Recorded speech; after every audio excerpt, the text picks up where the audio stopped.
we mistakenly see them as evil. But it doesn't have to be this. She stood at Harvard Yard, robed in crimson, her words praising unity and humanity. The applause was deafening. But the woman behind the speech, Rong, wasn't just a graduate. She was the daughter of Beijing's elite, tied to a party-controlled NGO operating under the United Front Work Department. To show us their lists. They have foreign students, about 31% of their students are foreign-based, almost 31%. We want to know where those students come. Are they troublemakers? A report outlines how much the university has become a training ground for CCP leadership, all on the American taxpayers' dime. Reports confirm Harvard's Kennedy School has trained over 1,200 Chinese government officials, many directly linked to the Communist Party. The ovation faded. What remained was a question. Had America's most prestigious university been turned against itself?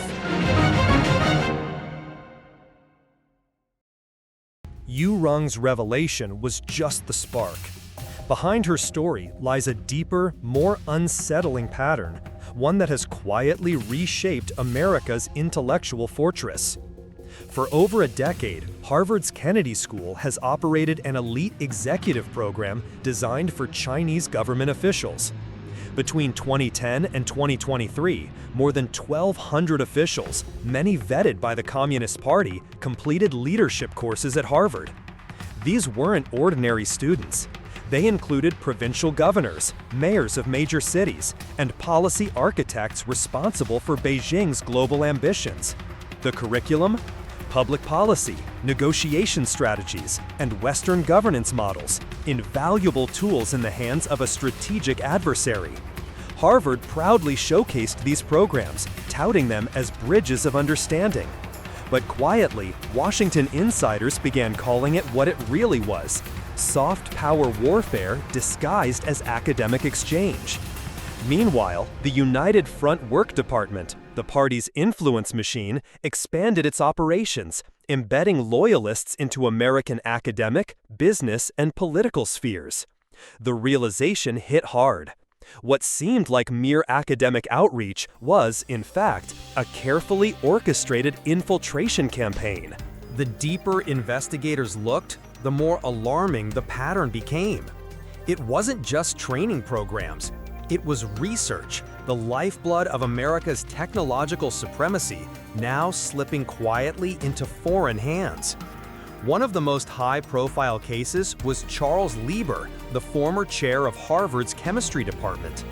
In 2020, Lieber was arrested and later convicted for lying about his involvement with China's Thousand Talents Plan, a program designed to siphon cutting-edge research from American universities. Lieber had secretly accepted millions from Wuhan University to set up a shadow research lab while still receiving funding from the U.S. Department of Defense. His arrest was a wake-up call, but it was just the tip of the iceberg. Meanwhile, Harvard extended partnerships to institutions directly linked to China's military-industrial complex. Through joint programs, visiting scholars from Beijing gained access to sensitive areas: artificial intelligence, quantum computing, and advanced biomaterials. In one instance, a Harvard-affiliated project collaborated with researchers from Beijing University, a school sanctioned by the U.S. government for its ties to China's People's Liberation Army. Layer by layer, the facade of innocent academic exchange crumbled. The world's most prestigious university wasn't just losing control, it was becoming a strategic asset for a rival superpower. The very institutions meant to safeguard America's intellectual edge were, in effect, handing it over. Beyond the ivory towers, the consequences were already rippling through American society. U.S. tech companies began reporting unusual patterns. Once guarded research in artificial intelligence, biotechnology, and quantum physics surfaced almost simultaneously in Chinese state-backed enterprises. Intellectual property theft wasn't just a theory. It was an everyday reality, with billions in lost revenues and eroded competitive advantages. The Commission on the Theft of American Intellectual Property estimated that Chinese intellectual property theft costs the U.S. economy up to $600 billion annually. At the same time, American graduate students, the lifeblood of innovation, found themselves locked out of top research positions as universities prioritized lucrative partnerships with Chinese institutions. For many, it felt like a betrayal. A place like Harvard was supposed to champion free inquiry and defend democratic ideals. Instead, it became a pipeline, channeling the nation's brightest innovations into the hands of a geopolitical rival. Meanwhile, security agencies raised alarms. The FBI warned that China's infiltration of academic institutions posed one of the gravest long-term threats to American national security. Yet for years, those warnings were ignored, drowned out by the promise of foreign tuition dollars and prestigious international collaborations. The damage was done, and the cost was no longer measured in dollars, but in compromised futures. The backlash was swift. In Congress, a bipartisan wave, but especially fueled by America First lawmakers, demanded action. Bills were introduced to cut off federal funding to universities collaborating with foreign adversaries. In 2025, the Protect Americans Universities Act passed the House, targeting institutions with undisclosed ties to hostile foreign governments, with Harvard featured prominently in the hearings. Senators stood at the podium, calling out what they saw as betrayal wrapped in Ivy League prestige. "We are subsidizing our own demise," one remarked bluntly. At the heart of the storm was Harvard, once a beacon of American excellence, now a symbol of how openness could be weaponized. The image was stark. The university gates, flanked by crimson banners, stood not as a monument to learning, but as the open doors of a Trojan horse. Inside, the very essence of American innovation, free thought, independent research, technological leadership, had been compromised. And all of it was done not by overt warfare, but by quiet infiltration through classrooms and laboratories. The realization hit like a gut punch. The war for America's future wasn't being fought on battlefields. It was being lost in lecture halls. The strategy wasn't new.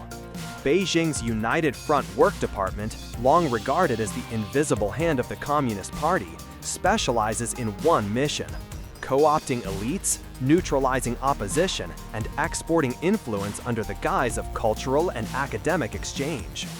A 2018 report by the U.S.-China Economic and Security Review Commission confirmed that United Front operations had expanded aggressively into American universities, think tanks, and corporate boards. Harvard, with its global prestige, was a prime target, and perhaps the biggest victory. Through elite programs, joint research ventures, and scholarships, Harvard unknowingly, or worse, willingly, opened its doors. Ideas meant to challenge authoritarianism were instead being diluted, censored, and reshaped. Research data slipped quietly across borders. Faculty, once defenders of open debate, grew silent, wary of offending lucrative donors and foreign partners. The long game was devastatingly effective. Without firing a shot, Beijing gained access to the crown jewels of American intellect: AI breakthroughs, quantum technologies, genetic research, all under the pretense of mutual progress. The battlefield had shifted. Victory was no longer about tanks or missiles. It was about ideas, loyalties, and control of the very institutions that shaped the next generation. And Harvard, the pride of American academia, had become the ultimate pawn. So what now? The fight for America's future won't be won in distant lands.